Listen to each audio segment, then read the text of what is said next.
Hi, everyone.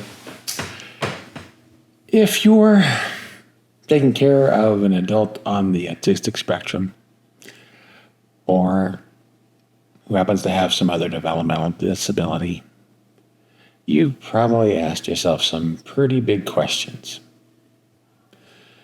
Questions about housing, questions about long-term finances, and of course the big one, what happens to my child after I'm gone? These questions are heavy and overwhelming.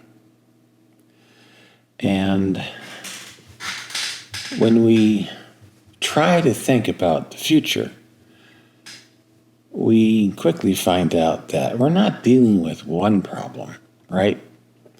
We're dealing with dozens of problems combined. Again, where will my child live? Who will take care of them? What programs can we trust? Can we trust a social worker to care? What happens if I get sick?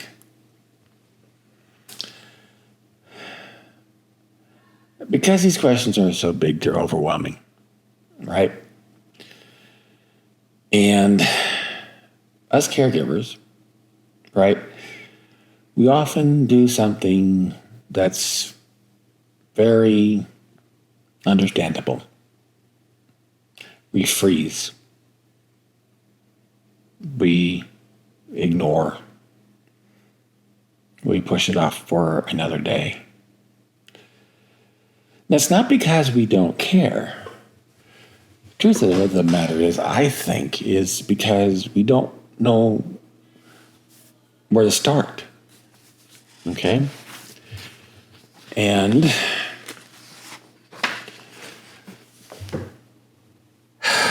if there's one thing I have learned over these years is you got to start somewhere. You need to make a first step, okay? It doesn't need to be a solution. It doesn't need to be a fine-tuned roadmap, okay?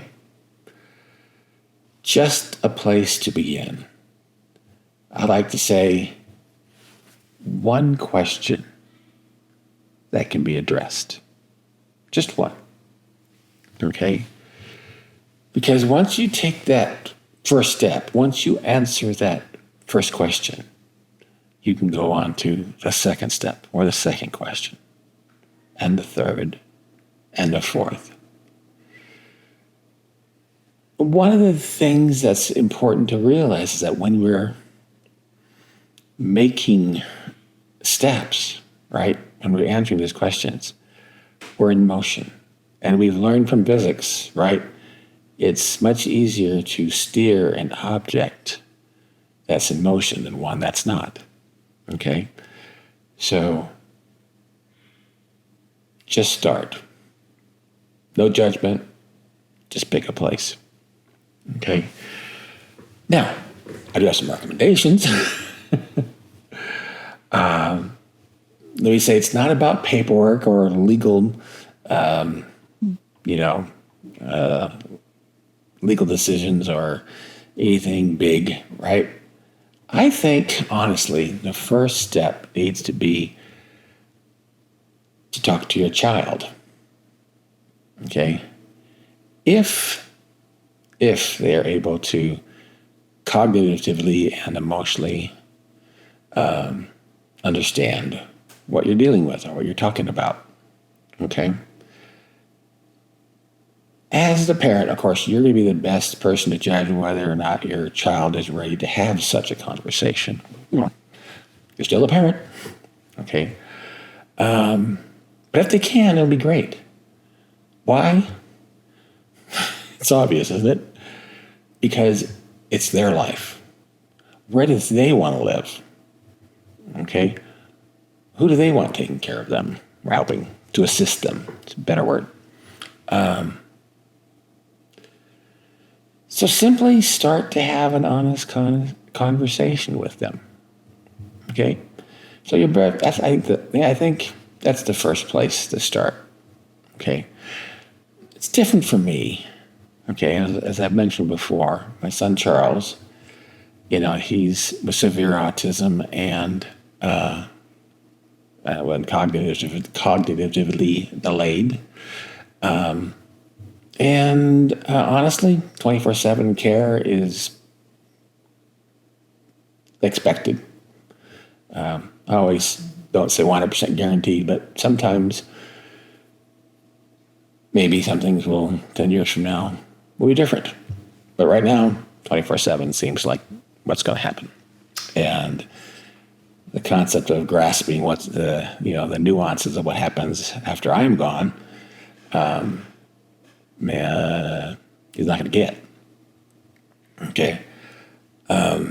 So what I'm doing is, and so I think this is my recommendation for you, if you're in the same boat, is find other parents who have walked down this path further, okay, and identify them and talk to them and ask them questions and learn from them, from their expertise and their experience, okay.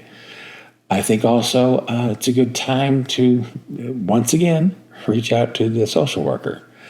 They may be overworked, but most of the time they are wonderful, caring people. They're just stretched way too thin. But they are a wealth of information and knowledge, and they can certainly help you to start to kind of formulate, your first steps. Okay. So when your child isn't able to engage in this conversation with you, I think your first step is essentially to distill it down, building problem awareness. Okay. We need, this thing is huge, and we need to be able to start to set parameters around it. And so that we can ask the right questions and get answers that would be satisfactory, so that we can build that structure of support that they're going to need that's going to outlive us. Okay. So